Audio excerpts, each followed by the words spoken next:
নসিহতগুলোকে ভুলিয়ে দিয়েছিল। আর ভুলিয়ে দেওয়ার পরে শয়তান তার পিছে লেগে গেল। আর যেমনি শয়তান তার পিছে লেগে যাওয়া, ফাসবাহা মিনাল গাবিন, এরা সবাই গুমরাহ হয়ে গেল, আর এরা সবাই জাহান্নামের লোকলি হয়ে গেল। আপনি মানলেন না, না মানাতে কি হলো? গাবিন, আপনিও গুমরাহ হয়ে গেলেন। আর আদমকে আল্লাহ তাআলা বলেছিলেন ফাগাওয়া, আদম তুমি গুমরাহ হয়ে গেছো। গুমরাহ মানে কি? তুমি আমার কথার উপরে না থেকে নিজেকে তুমি ভ্রষ্টতার দিকে এগিয়ে নিয়ে চলে গেছো। এই হালাতে যদি আল্লাহ তাআলা তাকে মাপ না দিতেন, তাহলে আপনি নিজে বলুন তো, এখানে বসে বসে আদমের আর হাওয়ার দুর্গতিটা কি হতো সেটা পরের কথা। আল্লাহ আগে ওকে মাফ করে দিলেন, বেঁচে গেলেন হযরত আদম এবং তার স্ত্রী হাওয়া। আপনি কোন সাহসে বসে আছেন যে না আমিও বেঁচে যাব? ভাইজান, হুজ্জতি করিয়েন না, আল্লাহর শরিয়তকে নিয়ে বেশি জিদাজিদি করিয়েন না, আর বেশি বুড়ো আঙুল দেখাবার চেষ্টা করবেন না আল্লাহর শরিয়তকে। আল্লাহর শরিয়ত যেভাবে চলছে সেভাবে যদি চলতে না পারেন, তার যদি উল্টো করেন, তাহলে উল্টো করতে গেলে আল্লাহ তাআলা তাকে বরদাস্ত করেন না। আমি একটা হাদিস বলছি আপনার সামনে।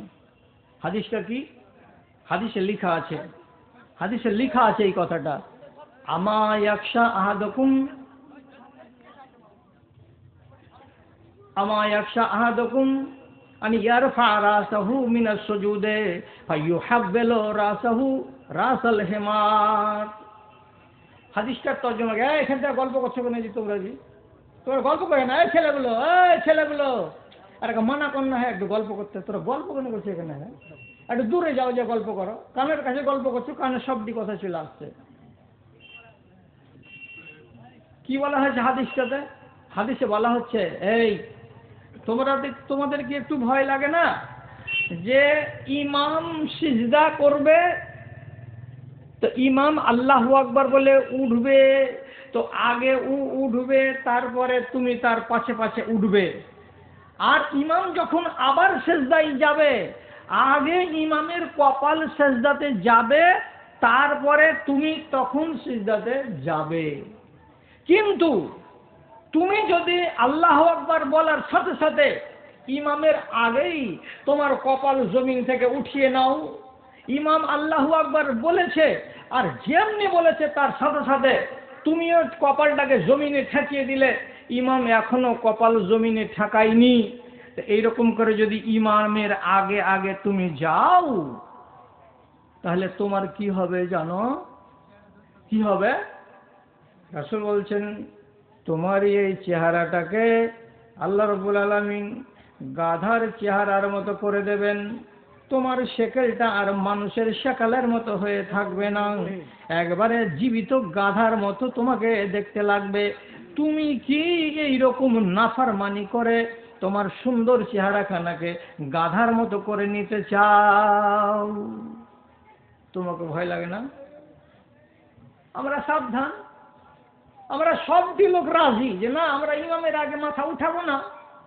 কিন্তু ভালো করে খেয়াল করুন কথাটা, বাগদাদের মাটিতে এক বড় আলেম, এত বড় আলেম যে শত শত লোককে হাদিস শিখান, উনি যখন হাদিসটা পড়লেন তো উনি নিজের মনে মনে বলছেন যে সামান্য এই একটা ভুল করব আর তার জন্য আল্লাহ তাআলা একটা চেহারা মানুষের তাকে বদল করে গাধার চেহারা বানিয়ে দেবেন, এটা কি আর মানা যায়? এইটা আমাকে অসম্ভব লাগছে, এটা আমাকে মানতে কষ্ট হচ্ছে, এরকম হতেই পারে না। এবার ও কি করলো? চ্যালেঞ্জ করে দিল মনে মনে আল্লাহ তাআলাকে, হ্যাঁ সিজদা থেকে মাথা উঠাবো ইমামের আগে আর তার জন্য চেহারাটা শুয়োরের মতো হয়ে যাবে, এটা আমি মানতে পারছি না। এবার নমাজে যখন তখন যেদিন সেদিন ইমাম সিজদা থেকে সোজা হয়নি, আগে উঠে বসে আছে, ইমাম আবার সিজদাতে যায়নি, ও নিজে ওর কপাল আগে ঠেকিয়ে দিয়েছে, আগে আগে আগে আগে আগে আগে। কি হলো? মুল্লা আলী কারি, একজন হানাফি আলেম, বড় জাদ্রেল আলেম, উনি লিখছেন যে এই হাদিসটাকে অমান্য করার ফলে 20 দিন থেকে 1 মাস গত হলো, ওর চেহারাটা অস্বাভাবিকভাবে বড় হতে লাগলো, এই মনে আর এই মনে। মানে কি? চেহারাটা যদি না বাড়বে, এইরকম হয়ে থেকে যাবে, তো গাধা কি দিয়ে হবে? চিবুকটা বাড়তে লাগলো, নাকটা চ্যাপ্টা হতে লাগলো, কানগুলো বড় বড় হতে লাগলো, মুখটা এভাবে চওড়া ছিল, সরু হতে লাগলো। 1 মাসের মাথায় ও নিজে দেখতে পাচ্ছে আয়নাতে, আমার চেহারাটা আগের মতো চেহারা হয়ে নাই। যখন চেহারাটা সম্পূর্ণ তার গাধার মতো হয়ে গেছে, ক্লাস করা বন্ধ করে দিয়েছে, বাড়িতে ঝাঁপ লাগিয়ে দিয়েছে, এখানে কোনো আর ছাত্রকে পড়ানো হয় না। কিন্তু ভালো একজন আলেম, এই জন্য দূর দূর থেকে ছাত্র পড়ার জন্য যখন চলে আসতে লাগলো, তখন তিনি তার বৈঠকখানাতে যখন ক্লাস ঘর বানালেন, তো ক্লাস ঘরে ছাত্ররা যখন বসে বসে পড়ে, তো ছাত্ররা অচেনা মানুষ দূর থেকে এসেছে, মাওলানার পা দেখতে পাই, মাওলানার এই কোমরটা দেখতে পাই, মাওলানার বুক দেখতে পাই, পেট দেখতে পাই, কিন্তু মাওলানার এই গলা থেকে নিয়ে উপরখানি অর্থাৎ মুখটাকে আর তারা দেখতে পাই না। কেন দেখতে পাই না? মাওলানা তার ক্লাসরুমের সামনে এমন একটা মাপ করে এইরকম করে পর্দা টাঙিয়ে রেখেছেন, যেই পর্দাটার আড়ালে তার সারাটা শরীর পড়ে না, পড়ে কোনটুকু? তো মাথাটুকু, গলাটুকু পড়ে, আর বুকের একটা অংশ পড়ে, আর বাকিটুকু পড়ে না। আর ছেলে পিলে মাওলানার মুখ দেখতে পায় না। 3-4 দিন পরে নতুন তালবেলিম একটু পুরানা হলো, একদিন একজন বলছে, মৌলানা এতটি হাদিস শিখলাম আপনার কাছে, এখান থেকে যাব, তো যাওয়ার পরে লোকেরা বলবে যে কার কাছে পড়েছো? তো উমুকের কাছে পড়েছো। যদি কেউ বলে যে উমুককে দেখেছো কেমন, লাল না ঢালো না কালো না সাদা কেমন আছে, কি বলবো বলেন তো? আপনার চেহারাটা দেখতে পাবো না? তো মৌলানা বলে, দেখো সব আরমান পুরা করা যায় না, এই আরমান তোমাদের আমি পুরা করতে পারবো না, এটা আরমান তোমাদের থেকেই যাবে, তোমরা আমার চেহারা দেখতে চাইও না। 2 দিন থামলো, ফের 3 দিন পরে একই প্রশ্ন, মাওলানা আপনার চেহারাটা আমাদেরকে দেখান, আপনার চেহারা না দেখতে গেলে আমাদের মনে শান্তি মিলে না, কেন ঢেকে রেখেছেন? তখন মাওলানা বলছে, বাবারা যদি চেহারাটা দেখাই তো আমার উপর থেকে তোমাদের আকীদাটা খারাপ হয়ে যাবে, বিশ্বাসটা তোমাদের হারিয়ে যাবে। কথা দাও যে তোমরা আমার উপর থেকে বিশ্বাস হারাবে না। আমি যে কথাগুলো বলেছি তোমাদেরকে সব ঠিক ঠিক বলেছি, এগুলোকে অমান্য করবে না। বলছে, হ্যাঁ আপনাকে মানবো, আপনাকে বিশ্বাস করবো, আপনি দেখান আপনার চেহারাটা।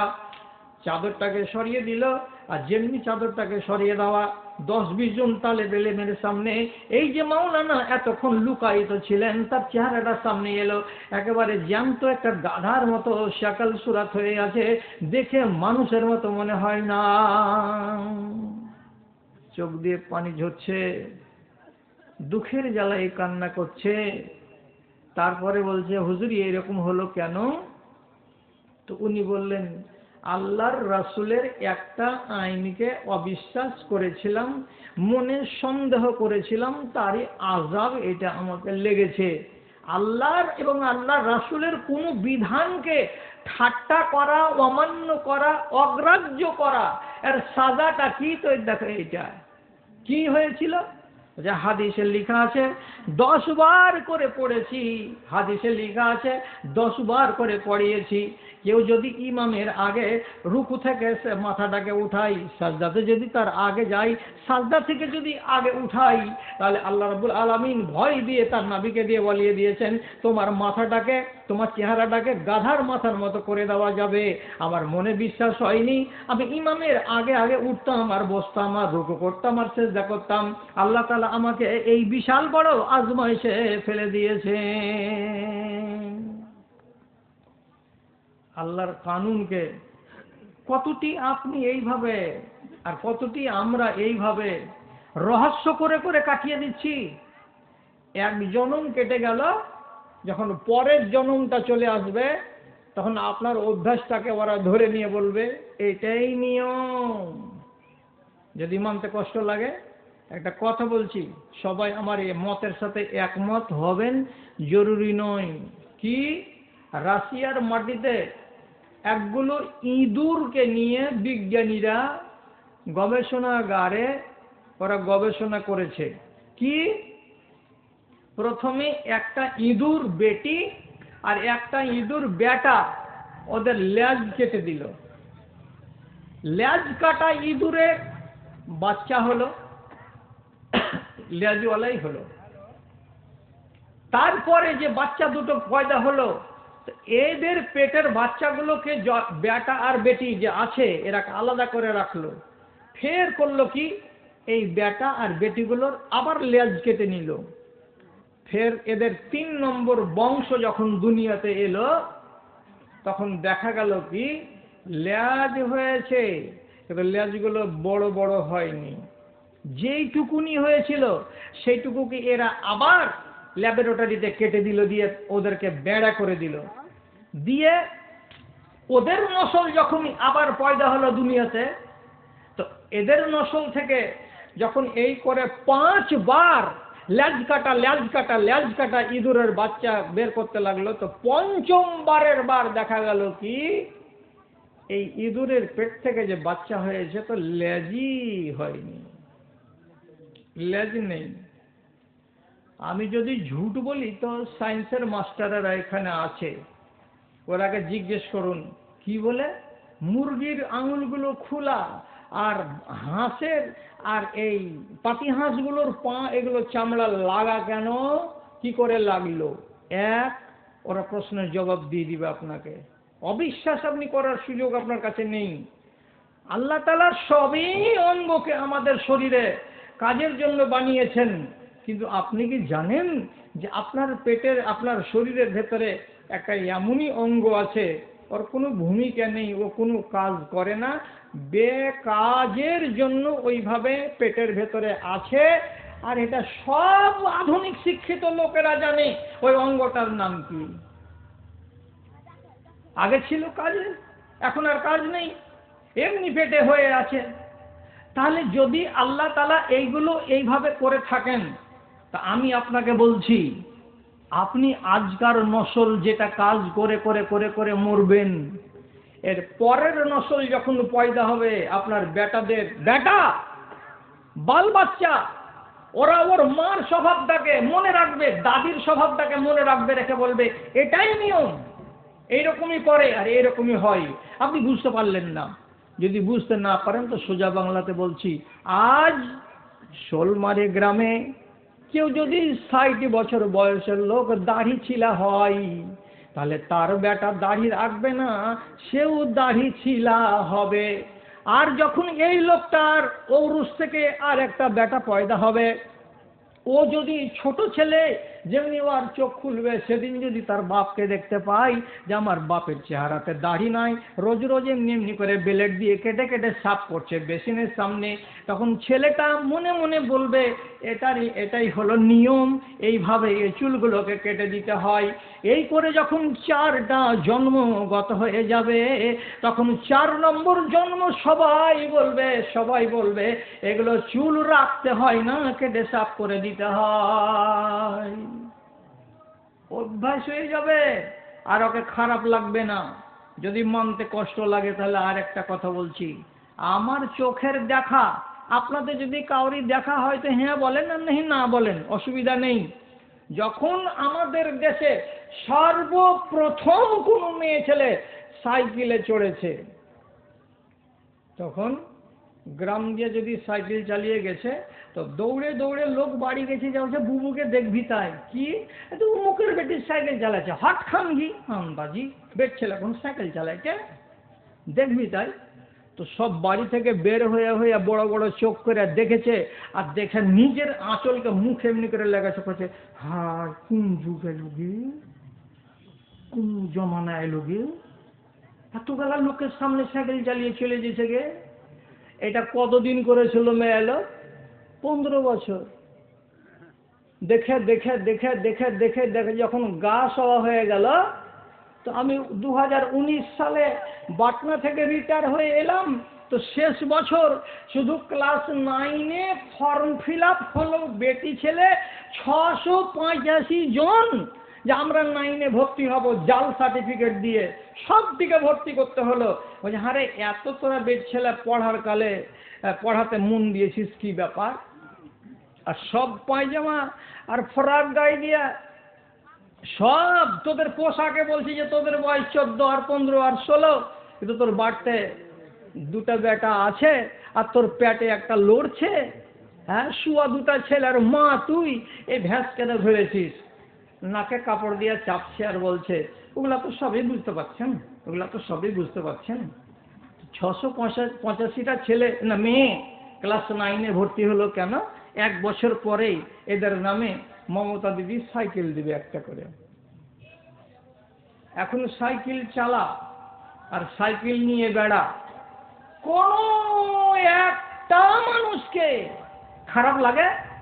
লাগে না। কেন লাগে না? গা সওয়া হয়ে গেল। আর এইভাবে যদি কোনো জিনিস আপনার সামনে মন্দ 10 বছর চলে, 15 বছর চলে, 20 বছর চলে, তো গা সওয়া হয়ে যাবে। আল্লাহর কসম মানতে পারলেন কি পারলেন না? আমাদের দেশে টাকা নিয়ে বিয়ে করা ছিল না, এগুলো ছিল কোথায়? তো বাঙালদের ভিতরে। বাঙালদের বসবাস বেশিরভাগ রিফিউজিদের সাথে, গায়ের মুসলিমদের সাথে। আর গায়ের মুসলিমদের সাথে বাস করে তারা নিজেরা খানিকটা ওদের অভ্যাসে অভ্যস্ত হয়ে গেল। আর ওই কানুন আমাদের শেরশাবাদের ঘরে এলো। আজ একটা কোনো বিয়ে হচ্ছে বিনা টাকাতে? একটাও হয় না। কেউ মন্দ বলছে, কেউ মন্দ বলে না। কেন বলে না? মন্দ যদি 10 বছর ধরে চলে তাহলে সেটাই ভালো হয়ে যায়। আপনি বিশ্বাস করতে পারবেন না। তাহলে সহিহ হাদিস বলছি, আল্লাহ পাকের নবী বলছেন ইন্নাল্লাহা ইয়াকবিজু শরীতাতাহু মিন আহলিল ঈমান। আল্লাহ রাব্বুল আলামিন ঈমানদারগুলোকে কিয়ামতের কিছুদিন আগে দুটা চারটা করে সব গা থেকে উঠিয়ে নেবেন। আর বাকি থেকে যাবে কারা? তো যেগুলো ভূসা, যেগুলো ছোবড়া, যেগুলো ওয়াসার, যেগুলো পাতান, যেগুলো ঝাইটুন, যেগুলো লাড়া, এইগুলোই থেকে যাবে দুনিয়াতে। আসল শরীফ খাঁটি ঈমানদারগুলো একটাও বেঁচে থাকবে না। যখন এর আগে খুব বেশি রোদ লাগবে, যখন খুব রোদ ঘাম ছুটে যাবে, তখন মাঝে মাঝে একবার করে মুখ দিয়ে বলবে সুবহানাল্লাহ। খুব রোদ লাগছে তো কি বললা? সুবহানাল্লাহ। কত রোদ হে! একটা কথা একজনের মুখ দিয়ে বেরোলো। আর একজন লোক বলবে হ্যাঁ তুই এটা জানিস কি? লা ইলাহা ইল্লাল্লাহ। জানিস রে? তখন ফের জব দিবে একে কি বলে? হাযিহিল কালিমাতু কানাত তাকুলুহা আবুনা। এই কথাটা আমাদের দাদাকে, আমাদের বাপেরাকে মাঝে মাঝে বলতে শুনেছি। আমরা তো ওগুলো বলি না, আমরা তো এগুলো জানি না। কি জবাব দিচ্ছে মুসলমানের বাচ্চা? বলছে আমাদের দাদাদের মুখ থেকে এই কথাটা মাঝে মাঝে বেরিয়ে আসতো, লা ইলাহা ইল্লাল্লাহ মুহাম্মাদুর রাসূলুল্লাহ। তাহলে এই কথাটা দাদারা বলেছে, দাদার পরে বাপেরা চলে গেছে, বাপের পরে পোতারা এখন বাপ হয়েছে। এরা কি বলছে যে আমরা জানি না, আমাদের দাদারা বলতো কথাটা। তাহলে কতদিনের তফাৎ হলো বাপ মরাতে আর দাদা মরাতে? 50 থেকে 60 বছরের মাথায় পোতা যদি বলে আমরা জানি না, আমাদের দাদারা বলতো। এটাই হলো নিয়ম। যেইটা অভ্যাস আপনারা করে নেবেন সেটাই সমাজের মানুষ সেটাকে মেনে নেবে, আর ওটা খারাপ বলে আর মনে হবে না। 4টা মাবুদের নাম কোরআনে লেখা আছে। একটার নাম ওয়াদ, একটার নাম সুয়া, একটার নাম ইয়াগুস, একটার নাম ইয়াউক, আর একটার নাম নাসার। 5টা ভগবানের নাম কোরআন মাজিদে আছে। অ্যাকচুয়ালি এরা কে? এরা হলো নেককার, পরহেজগার, দিনদার, আল্লাহওয়ালা, নামাজি, আবেদ, মুত্তাকি, জাহেদ, এরকম ভালো মানুষেরা ছিল নবী নূহের যুগে। নূহ নবীর যুগের উম্মতি খুব কম, ভালো উম্মতি খুব কম। এই লোক কটা ভালো মানুষ ছিল। এবার এই যে মানা গোনা কয়টা মানুষ ইমানদার, এরা যখন মরে গেল তো সবটি এক গ্রামে ছিল না। একটা বালুয়াঘাটে, একটা ছিল এই গ্রামে, একটা ছিল হলদিবাড়ি, একটা ছিল বিশনপুরের। এক এক গ্রামের লোকেদের এক একটা করে ভালো মানুষ ছিল। যখন মরে 50 বছর হলো তখন শয়তান এসে বলছে একটা কাজ কর না হে, তোরা এই লোকগুলোর নামে কাঠ দিয়ে খোদাই করে করে কুড়ে কুড়ে হুবাহু যদি না পারবি তো মোটামাটি করে ওদের মতো করে একটা আকৃতি বানা, আর বানিয়ে এই নেককার লোকটা ওর বাড়ির বৈঠকখানাতে যেই জায়গাখানে বসতো ওই জায়গাখানে এক জায়গাতে সাজিয়ে রাখ না। বলছে লাভ কি হবে? বলছে আরে তোরা কথাই কথাই বলবি, আমার দাদু বলতো এই কথাটা, তো শুধু দাদু বললে হবে না, আঙুল তুলে বলবি এই দেখ আমার দাদু এই লোকটা এই কথাগুলো বলতো। যখন দক্ষিণ মাথার শোলমারির লোকেরা বলবে কথাই কথায় যদি দরকার লাগে তো বলবে আমাদের গ্রামের আবেদটা ছিল, তার নাম হলো ওয়াদ। ওয়াদকে আমরা দেখেছি এইরকম কাজ করতে, ওয়াদকে শুনেছি আমরা এইরকম কথা বলতে। ওয়াদকে দেখার জন্য একবার করে তারা এই লোকটার বাড়িতে আসবে আর এসে দেখে যাবে যে এইটা আমাদের বংশের বুজুর্গ লোক ছিল। শয়তান 5 জায়গাতে 10 জায়গাতে এই নেককার লোকগুলোর মূর্তি বানিয়ে দিল কানে ফুসকুড়ি দিয়ে দিয়েই। কুবুদ্ধি কাক কহে, হ্যাঁ এলা কি বুঝিস না তোরা? দিতে পারলেই হলো। কুবুদ্ধি দেওয়ার মতো মানুষ আমাদের সমাজে একটা নেই, দুটা নেই, 50টা আছে। এমন এমন বাচ্চা পয়দা হয়ে আছে কুবুদ্ধির, যার বুদ্ধির কাছে শয়তানও হার মানে। জানেন, জিন্দা কথা বলছি, মরা কথা নয়। একটা বেটি ছেলে গার্ড দিচ্ছে হল ঘরে, খুবই টাইট করে একবারে। আর বিনা নকলে এই যুগের ছেলে পিলে যে লিখতে পারবে এ তো শতকরা 80টাই পারবে না। তো ম্যাডাম যে গার্ড দিছে টাইট করে, ওরাই বলছে হয়ে গেছে বে মহবুলাই, এই সাবজেক্টে পাস করতে পারবি না। আগেকার বেঞ্চের একটা ছেলে একটা সাদা কাগজে ছোট্ট করে লিখে দিয়েছে একটা কথা, আর দিয়ে এরকম করে মুড়িয়ে দিয়ে ম্যাডামের হাতে ধরিয়ে দিয়েছে। ম্যাডামকে দিয়ে এরকম করে ধরিয়ে দিয়ে বলছে ম্যাডাম একটু ওদিকে যে পড়েন। ও তখন কথাটা এইরকম করে কাগজ খুলে যদি দেখছে কি লেখা আছে, এটা কথা এখানে আমি পড়ছি না কিন্তু, আর এই কথাটা যেমনি পড়ে লাওয়া, সাথে সাথে ম্যাডাম যে হাতাওয়ালা চেয়ারে এরকম করে সালোয়ারটা এই হাওয়াই শার্ট গায়ে দিয়েছিল, নতুন ম্যাডাম দিয়ে হাওয়াই শার্টটাকে এইরকম করে টেনে টেনে ফুল প্যান্টটাকে টেনে জুত করে যে বসলো, তো বসে বসে খালি বলে এই সোজা হয়ে লাগ, এদিকে তুই ঘুরছিস কেন, লাগ লাগ বসে বসে কি করছিস লাগ। আর কিন্তু উঠা বেঞ্চের গোড়ায় গোড়ায় হুড়কি মেরে বেড়াই না ম্যাডাম, বৈশা যে গেছে তো বসে গেছেই। এরা মন ভরে লেখলো, নকল করে লেখলো, জি ভরে বইয়ের পাতা খুলে খুলে খুলে খুলে লেখলো। লেখা টাকা যখন হয়ে গেল, স্কুল থেকে যখন বেরিয়ে চলে গেল, সবাই তখন বলছে হবে সলিম তুই কি ম্যাডামকে লিখে দিলি বে, যে একবারে চেয়ারে যা বসে গেল তো ঠান্ডা হয়ে বসলো, তো 3 ঘন্টা উঠলোই না। বলছে কিচ্ছু লেখিনি হে, খালি লিখেছি কি যে ম্যাডাম আপনার ফুল প্যান্টের পাশা দিকের সিলাই ছিঁড়ে গেছে।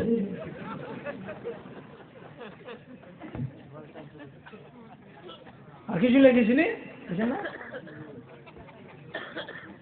আরে কত সন্দেহ ওর জাগলো মনের ভেতরে যে কমসে কম একবার এমনি করে হাত দিয়ে দেখি যে ছিঁড়েছে কি ছিঁড়েনি।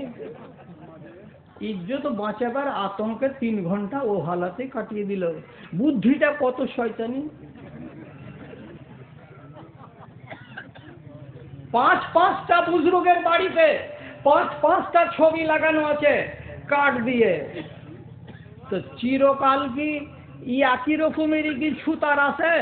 বাংলাদেশের গঙ্গারামপুরের ছুতারেরা যেগুলো কাঠের ছপের খাট বানাতে পারে, আমাদের দেশেরগুলো অত ভালো পারে না। একের পর এক ভালো মিস্ত্রি আসতে লাগলো। একদিন এক মিস্ত্রি বলছে এটা কেজি, বলছে এটা আমার বংশের একটা বুজরুগ, এর নাম কি? বলছে নাসার। যে এমন খিটখিটা করে অপছন্দ করে কেন বানালছ, আমাকে দাও তো, আমি একটা ভালো করে সুন্দর করে বানিয়ে দিচ্ছি। এবার ও যদি বানালো আরো সুন্দর করে, চেহারাটাকে একবারে মানুষের মতো করে, দাড়িগুলোকে একবারে অভিজ্ঞ লকড়িরই বানালো, কাঠেরই বানালো। তো দেখে মনে হচ্ছে যে একদম জ্যান্ত একটা মানুষ, সুন্দর হতে লাগলো।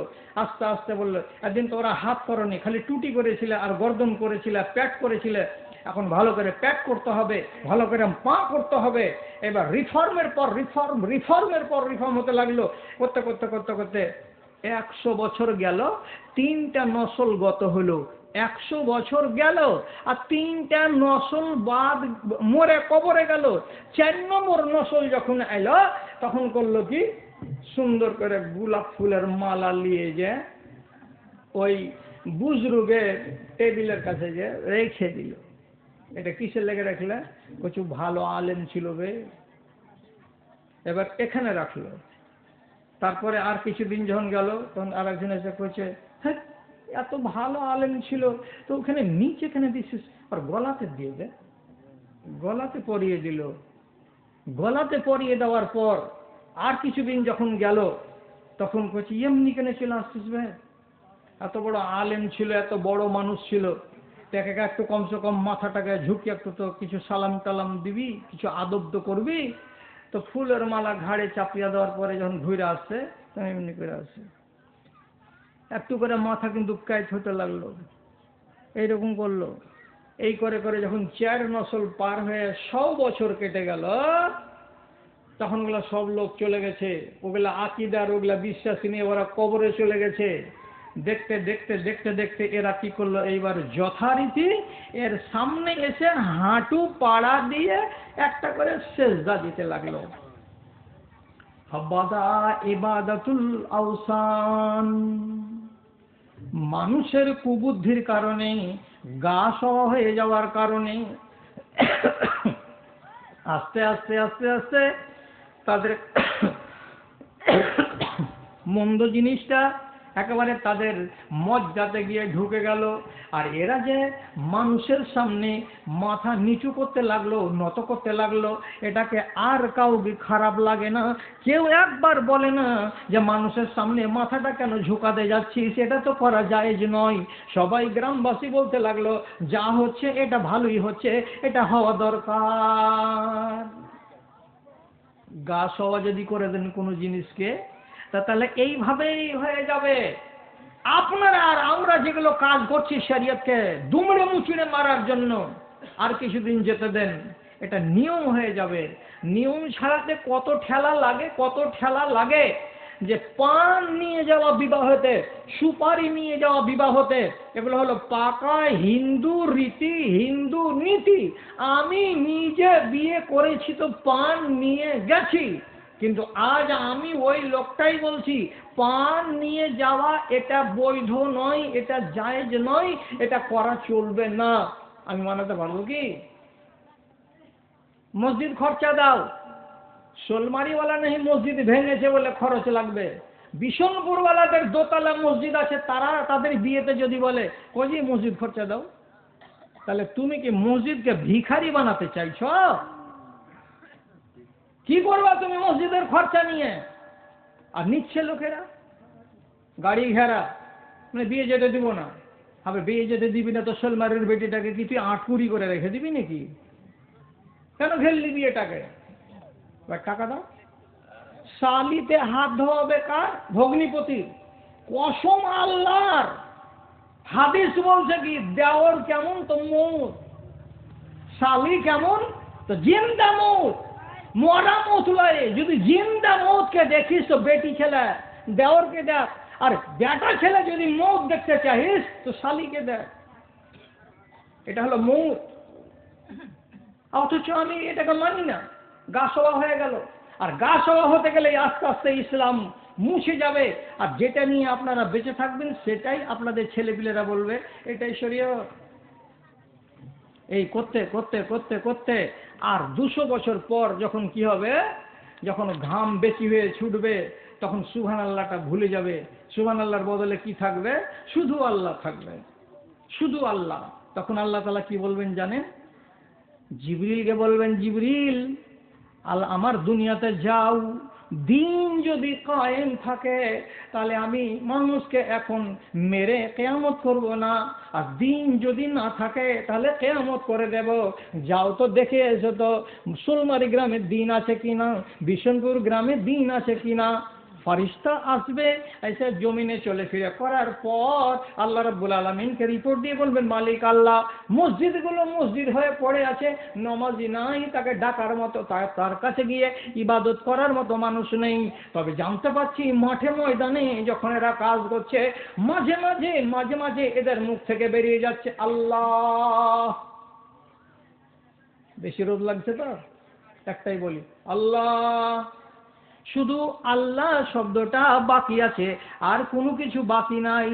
এই কথাটা রিপোর্ট যখন করে দেবেন জিবরিল আল্লাহ রাব্বুল আলামিনকে, আল্লাহ তাআলা বলছেন অতক্ষণ পর্যন্ত দুনিয়াকে নষ্ট করা হবে না, যতক্ষণ পর্যন্ত দুনিয়াতে একটাও লোক বেঁচে থাকবে যে লোকটার মুখ দিয়ে একটা শব্দ বের হবে আল্লাহ। তাহলে আরো দেরি আছে। কতদিন দেরি হবে?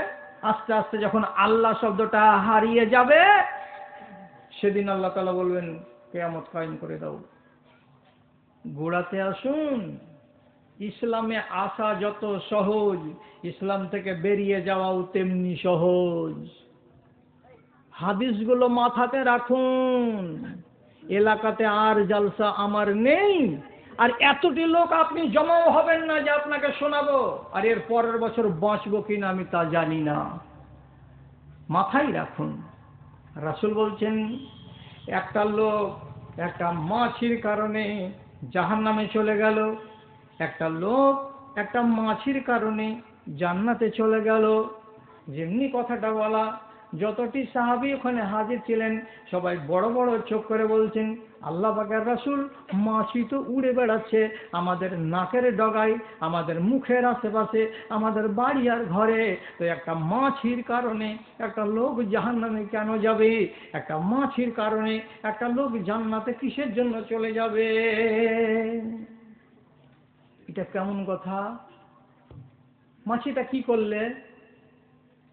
তো বুঝেন, ইসলাম থেকে বেরিয়ে যাওয়া কত সোজা, আর ইসলামে ঢুকে যাওয়া কত সোজা।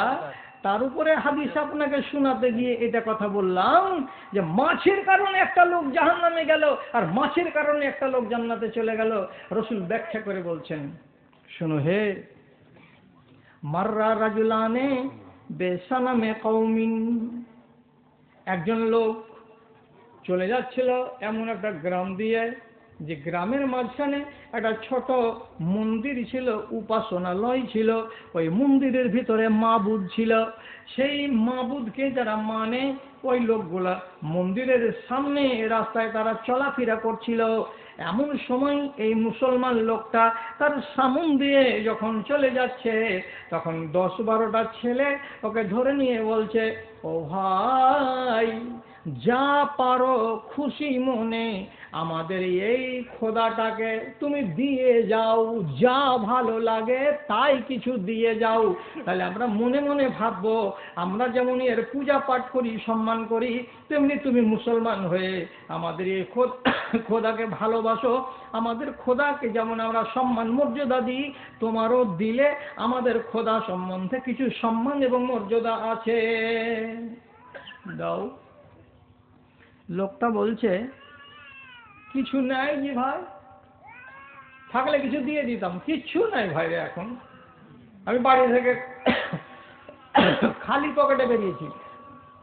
কেউ একটা লোক লাল চায় না, দাও একটু, 7-8 দিন থেকে কাশি যে ধরেছে, কেউ যাও যে একটা কেউ যুবক ছেলে যাও যে সবাই উ গেল করিও না, একজনে কেউ যাও যে লাল চা টুটি এসো। তো বলছে যাই পাও একটু দিয়ে দাও। বলছে নাই হে ভাই, কিছু নাই, থাকলে তো দিয়ে দিতাম, কিচ্ছু নাই আমার কাছে। তখন ইয়ারা বলছে, সহজ উপায় বলে দিচ্ছি, করে দাও। কি করতে হবে? ওয়ালাউ যুবাবান, এই দেখো আমাদের ভগবানের সামনে মিষ্টি আর কলা আর কত রকমের সরঞ্জাম রাখা আছে, এখানে মাছি ভন ভন করে উড়ে বেড়াচ্ছে, তুমি ওই জায়গাতে যাও, আর যে দূর থেকে তাক করে একটা মাছিকে এইরকম করে ঠাপ করে মেরে দাও। আর মাছিটা যখন তোমার হাতের তালুতে আঘাত পেয়ে মরে যাবে, সেই মরা মাছিটাকে আমাদের খোদার নামে ওর সামনে এই রকম করে চালিয়ে দাও। যদি এটাই চালিয়ে দাও তো তোমার নাই বলে মরা মাছিটাকেই আমরা তোমার দান বলে কবুল করে নেব, তোমার দান বলে আমরা মেরে নেব, এটাই যদি তুমি করে দাও। লোকটা বলছে সহজ কথা, হ্যাঁ 10-12টা দিয়ে দেবো। একটা কোন কথা, একটাই দে না। একটা মাছি মারল, মেরে খোদার সামনে ফেলে দিল। খাল্লা সাবিলাহু, এরা বলছে যাও কুনি যাবে, বালুপুর যাবো একটু, যাও। চলে গেল নিজের কাজে। কিছুক্ষণ পরে আর একটা লোক এলো, একে ঘেরলো, এই কুনি যাবে, যে এই তো উপরে যাবো, মক্কায় যাবো আর আসবো, খালি একটা কাজে যাচ্ছি। যাবে তো যাও, কিন্তু একটা কাজ করো। কি কাজ? দেখতে তো পাচ্ছি এটা আমাদের খোদাই খানা, এটা আমাদের ইবাদত খানা, এখানে আমাদের মাবুদ আছে, তা আমাদের মাবুদের সামন দিয়ে চলে যাচ্ছ, কমসে কম একটু সম্মান রক্ষা করতে গিয়ে কিছু দিয়ে দাও। তো বলছে যে কি ফের দিব, কি ফের ওকে দিব? বুঝারে একটা মাছি তা দিয়ে দাও না, তুমি মাছি পারলো দিয়ে দাও।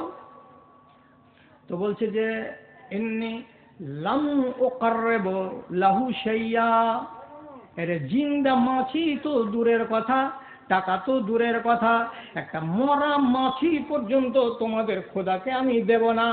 যদি তোমাদের খোদাকে একটা মরা মাছি দান করি, তার মানে তাকে আমি মেনে নিলাম, তাকে আমি বিশ্বাস করলাম। আর যদি আমি না দিই তাহলে এটা প্রমাণ হলো যে আমি তোমার খোদাকে বিশ্বাস করি না।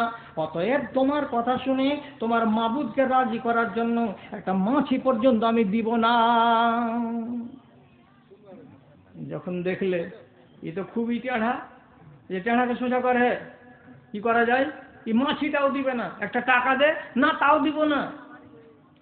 তো টাকাও দিবে না, একটা মাছিও দিবে না, আর বিনা সম্মান করে আমাদের সামন দিয়ে চলে যাবে। লেখা সোজা কর। জুয়ান ছেলে পেলে এলো, ঠাস করে একবার ওর ঘাড়ের উপরে তরবারি কষে দিল। একটা বহাল তবিয়তের জুয়ান ছেলেকে এক নিমেষের ভেতরে মার্ডার করে দিল, কপিয়ে দিল। যে জীবিত বেঁচে চলে গেছিল, ওই লোকটা এসে বয়ান দিল এই ঘটনা, যে আমি এই কথাটা বলে বেঁচে গেলাম, আর ওই এই কথাটা বলেনি, তার জন্য ও মরে গেছে, ওকে মার্ডার করে দিয়েছে। রাসূল এটা আর বললেন না যে তুই এরকম আর ওই এরকম, এভাবে না বলে আল্লাহ রসুল একটু কলমে বলছেন, দাখালা রাজুলুন ফি যুবাবিন আন-নারা ওয়া দাখালা রাজুলুন ফি যুবাবিন আল জান্নাতা। একটা মানুষ একটা মাছির কারণে আল্লাহর জান্নাতে চলে গেল, আর একটা মানুষ একটা মাছির কারণে আল্লাহর জাহান্নামে চলে গেল। এর মানেটা কি? যে লোকটা মাছিও দিব না, তার মানে কি তার ইমানের উপরে সে অটল আছে। মাছিটা যদি দিয়ে দেই তাহলে পারে তোমার খোদাকে মানা হবে, আমি এত বড় কাজ করতে পারবো না বলে হুজ্জতি করলো, তখনই তার গর্দনটাকে কেটে দিল। আর যেমনি মারা গেল তেমনি সে লোকটা জান্নাতি হয়ে গেল। আর যে লোকটা বাঁচলো, বেঁচে চলে গেল, আর মাছি একটা পেশ করে দিয়েছিল মূর্তির সামনে, সে লোকটা মাছিটা যেমনি দিয়ে দিয়েছে, সঙ্গে সঙ্গে তার কপালে জাহান্নাম লিখে দেওয়া হয়েছে। তাহলে ইমানের সীমানা থেকে বেরিয়ে যাওয়া আর ইমানের সীমানাতে চলে আসা কত সোজা। আগেকার দিনে আজান হতে গেলে মাওলানারা ওয়াজ করেছিল কি, আপনারা সবাই মনে হয় শুনেছেন, যে শয়তান পালাই। কত জোরে পালায়, কত জোরে পালায়, আর পাছা দিয়া আওয়াজ বের হয়। মানে ঠেলা যখন পড়ে পালাবার, তখন আওয়াজ করতে করতে পালাই। এতদিন শুনলেন পালাই কারা? তো শয়তানেরা। কখন? আজান শুনলে। আপনাকে একবারে চোখের সামনে দেখাবো আমজাদের বেটা জয়েদকে, সলেমানের বেটা মহবুলকে, একরামের বেটা আব্দুল বাসিরকে, এইরকম শতটা দেখাবো যে এতদিন আজান শুনে ইবলিশ শয়তান পালাচ্ছিল, এখন মুসলমানের বেটা আর বেটিরা আজান শুনে দৌড়ে পালাচ্ছে। মানতে যদি না পারেন তাহলে একটা কথা বলছি, কোনো এক জায়গায় জামে মসজিদের উপরে বরযাত্রী বসার জায়গা করা হয়েছিল। হাদিসে আছে ওয়াজআলুন নিকাহা ফিল মসজিদে, বিবাহ অনুষ্ঠানটা মসজিদে করো। আমরা কোনখানে করি? তো প্যান্ডেলে করি। সুন্নাত কি? মসজিদে করো। তাহলে মসজিদে করাটা ভালো। এবার মসজিদে যদি ওপর তালা এখনো চালু হয়নি, ইট খাড়া হয়েছে, ঢালাইটা কোন রকম হয়েছে, এখনো ব্যবহার হয়নি, ওই জায়গাতে কাপড় ধরে দিয়ে ঘেরে রেখেছে, প্যান্ডেলের ব্যবস্থা করেছে, মানুষের বসার ব্যবস্থা করেছে। তো 60-70-80 জন লোক মসজিদের উপরে এরা এবার বরযাত্রীর বেশে বসে আছে। এ টিফিন এলো, টিফিন খেলো, খাওয়া দাওয়ার পরে একটার সময় খানা হবে, খানা খাবে। কিন্তু তার আগেই 12টা 10 যখন হলো, একদম আজান, যেহেতু মসজিদ। আল্লাহু আকবার, আল্লাহু আকবার। যেমনি আল্লাহু আকবারের ধ্বনি পড়া মাইকে 2টা 3টে 4টে 5টা 6টা 7টা করে বের হতে 80টা বরযাত্রীর ভেতর থেকে 60টাই নিচে চলে গেল। আর বাদ বাকিটি কিছু বেটি ছেলে ছিল, 7-8টা বাঁচলো, এরা নিচে ওযুখানাতে এলো। আর যতটি ছিল আর বাকিটি লোকের মন যে নিচে গেল ওযু করতে, একটাও না এখান থেকে নেমে বাজারে ঘুরে বেড়িয়ে টেড়িয়া যখন ঘড়িতে 1টা বাজলো, প্যান্ডেলে খাওয়ার টাইম এলো, তখন সব দিয়েছে হুড়ু হুড়ু করে এসে প্যান্ডেলে খানা খেয়ে নিল। এমন আজান পড়লো যে সবটি মুসলমানের বাচ্চা আজান শুনে এখান থেকে পালিয়ে গেল। এতদিন শয়তান পালাচ্ছিল, আর এখন মানুষ পালিয়ে যাচ্ছে। তাহলে জমানাটা কেমন হয়েছে? গা সবা হয়ে যায়নি? কিছু করতে পারলেন না, আপনি কিছু করতে পারবেন না, আমিও কিছু করতে পারবো না। এখন মানুষের সামনে দুর্নীতি হবে, তো মানুষ এই দুর্নীতিটাকে সুনীতি মনে করবে। হ্যাঁ, এটাই নিয়মের কথা। অথচ আব্দুল্লাহ বিন রাওয়াহার মতো একজন সাহাবীকে খাইবার যখন ফাতা হয়ে গেল, তো খাইবারের এলাকাটা হলো খেজুরের এলাকা। সারা সৌদি আরবে যত খেজুর হয় 4/2 ভাগ খেজুর খাইবারের বাগানে হয়। মদিনা থেকে 650 কিলোমিটার পশ্চিম উত্তর দিকে একটা মাঠ আছে, তার নাম হলো খাইবার। ভাইরা, এরা শিখা রাখেন, কাম দিবে। মদিনা থেকে একটা জায়গা আছে মোটামুটি 700 কিলোমিটার দূরে, তার নাম হলো কাসিম। কাসিমে একটা বাগান আছে, সেই বাগানটাতে আছে 7,39,000 খেজুরের বাগান।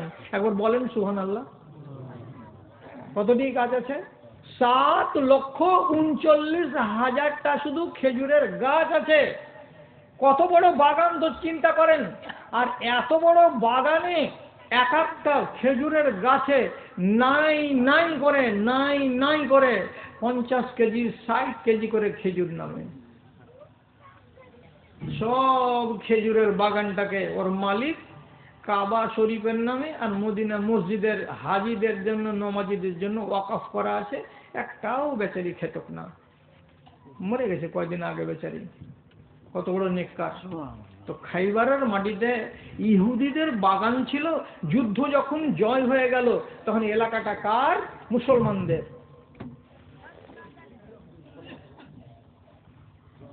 এবার কিছুদিন পর আল্লাহ পাকের রসুল আব্দুল্লাহ বিন রাওয়াহাকে বলছেন, আব্দুল্লাহ, তোমাকে খাইবার যেতে হবে। কেন হুজুর? তো বলছে, তোমার চোখটাকে আল্লাহ রাব্বুল আলামিন এত তেজ বানিয়েছেন, তুমি যদি কোনো গাছের দিকে এক নজর দেখে নাও, আর দেখার পরে তোমাকে জিজ্ঞেস করা যায় এই গাছটাতে কতটি খেজুর হবে, তো তোমার নজরটা একেবারে নিত্যির মতো, দাঁড়িপাল্লার মতো 2-1 কেজি 19-20 হতে পারে, বরং তুমি ঠিক করে বলে দিতে পারবে এই গাছটাতে এতটি খেজুর হবে। এরকম মানুষ নেই? শোলমারিতে হাজিটার নাম দিদি, খালি বিশনপুরে যে খাসির দাঁড়িতে এমনি করে হাত দিয়ে হয়তো 500 টাকা। কয় কিলো মাংস হবে? 18.5 কিলো। হ্যাঁ হ্যাঁ হ্যাঁ, মনসুর হাজি, ওকে দেখতে পাই না যাওয়ার দিন কেন ছিল তো। মনসুর হাজি ওর যেমন এমনি করে খাসির দাঁড়িতে হাত খালি দেয়, তো যেমনি বলে দিবে যে খাসিটার ওজন হবে 25 কেজি। এইরকম মাহের লোক, এইরকম যোগ্য লোক এদিকেও তো আছে যে খেজুরের বাগানকে দেখে বলে দিবে, গাছকে দেখে বলে দিবে কতটি খেজুর হবে। আব্দুল্লাহ বিন রাওয়াহার নজর ছিল ওই রকম, যেমন মনসুর পাইকার হাত দিতে গেলে বলে দিবে কত কিলো মাংস, তেমনি আব্দুল্লাহ বিন রাওয়াহা বলে দিবে এই গাছটাতে এতটি খেজুর নামবে। রসুল পাঠালেন, আব্দুল্লাহ ওখানে যাও, খেজুরের বাগানগুলো দেখো, খাতা কলম করো, তারপরে লিখো, আর লিখে সব দিকের রিপোর্ট করো। এটা কার বাগান? ওই আগেকার লোকটার বাগান, উমুকের বাগান। কতটি গাছ আছে? 150টা গাছ আছে। ওখানে আইডিয়া করো, তারপরে এখানে করো, তারপরে এখানে করো। ইমদাদুল্লাহর বাগান যে এইটা করো, এখানে কতটি গাছ আছে? 50টা গাছ আছে। সবগুলো হিসাব নেওয়ার পর এবার ও বলে দিবে, ইমদাদুল তোমরাকে কিন্তু খেজুর যখন পাকবে তখন এত কুইন্টাল খেজুর আমাদেরকে দিয়ে দিতে হবে। তোমরা তোমাদের এলাকায় চাষবাস করছো, দেখাশোনা করছো, তোমাদের ভাগ হলো 1 আর আমাদের ভাগ হলো 2। তাহলে ফাইসালাটা যদি করে দেয় আব্দুল্লাহ বিন রাওয়াহা, তোমাদেরকে 50 কুইন্টাল খেজুর লাগবে, তাহলে এটাই ফাইনাল, এর নিচে নামা যাবে না। তাহলে এই লোকটা যেন আমাদের জানটা কমসে কম বাঁচিয়ে দেয়, তার জন্য যখনই গেছে উট নিয়ে খাইবারের এলাকাতে, আর যাওয়ার পরে খাইবারের ইহুদিরা জানতে পেরেছে যে আল্লাহ পাকের রসুলের পক্ষ থেকে লোক এসেছে, বাগানকে আইডিয়া করে সবকে লিখে লিখে দিয়ে যাবে কতটি কাকে খেজুর লাগবে, কতটি কাকে খেজুর লাগবে। তখন সারাটা এলাকার ওই বংশ সব আলাদা আলাদা করে, কেউ 3-4 খান সোনার হার, কেউ 2 খান পলা, কেউ 2টা মাকড়ি, কেউ 2টা আংটি, কেউ চাঁদের পাঁজের, সোনা আর চাঁদির গয়না লাল কাপড়ে করে বেঁধে এতটি এক গোছা নিয়ে এসেছে। এবার কি হয়েছে? আলেম মানুষ, সাহাবী মানুষ, মাথায় টোপ দিয়ে জুব্বা পরে বসে আছে, তার সামনে এসে রেখেছে, রেখে তখন বলছে, হাজা লাকা, হে আব্দুল্লাহ বিন রাওয়াহা, এই কাপড়ের ভেতরে যতটি সোনা চাঁদি আছে সবটি তোমাকে দিলাম আমাদের মা বোনদের কাছ থেকে নিয়ে এসে। কেন দিলাম তোমাকে এইটা? এই জন্য দিলাম যে তুমি এই সোনা চাঁদিটিকে নিজের ব্যাগে ভরে নিবে, আর নেওয়ার পরে শুধু একটাই ফয়সালা দিবে, এই বাগানে যদি 100 কুইন্টাল খেজুর হয় তো তুমি কাগজে লিখে দিবে 80 কুইন্টাল, 20 কুইন্টাল বাদ। আমাদের বাগানে যদি 150 কুইন্টাল হয় আর সেখানে তুমি লিখে দিবে 120 কুইন্টাল, তাহলে আমরা 30 কুইন্টাল বেঁচে যাব, ওরা 20 কুইন্টাল বেঁচে যাবে, ওরা 20 কুইন্টাল বেঁচে যাবে। এই রকম করে আমরা যদি 20 করে 30 করে 10-12টা বাগানের মালিক যদি এতটি সামান আমরা বেঁচে যাই, তাহলে বড্ড লাভ হবে আমাদের। তোমারও কিছু হোক আর আমাদেরও কিছু হোক। লাও সোনাটি লাও, চাঁদিটা লাও। আমাদের মতো ইমানদার হতে গেলে সাথে সাথে বাঁ পকেটে ভরে নিয়ে যা লেখাবার ছিল তাই লিখে দিতাম। ইমান বেচতে কতক্ষণ লাগে? 5 মিনিট, 7 মিনিট।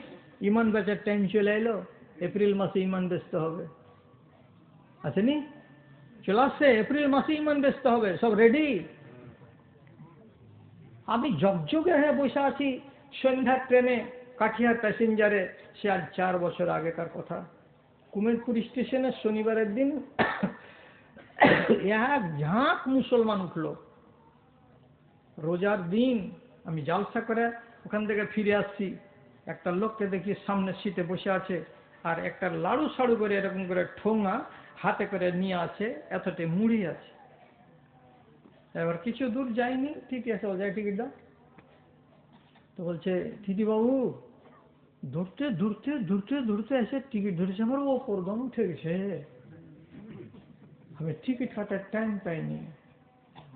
দিদি বলছে দেখ তোমাদের খাস লোকটাই হয়ে গেছে এরকম, বিনা টিকিটে চড়া, বিনা টিকিটে চড়া। সাথে সাথে তখন মুড়ির ঠোঙাটাকে এমনি করে আগিয়ে দেখছে, মুড়ি হাতে করে কহছি রোজার দিন।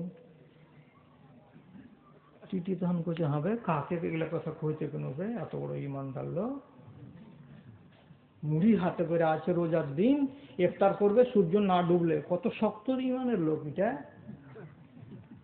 ভাড়া দাও, ভাড়া দাও, ভাড়া দাও।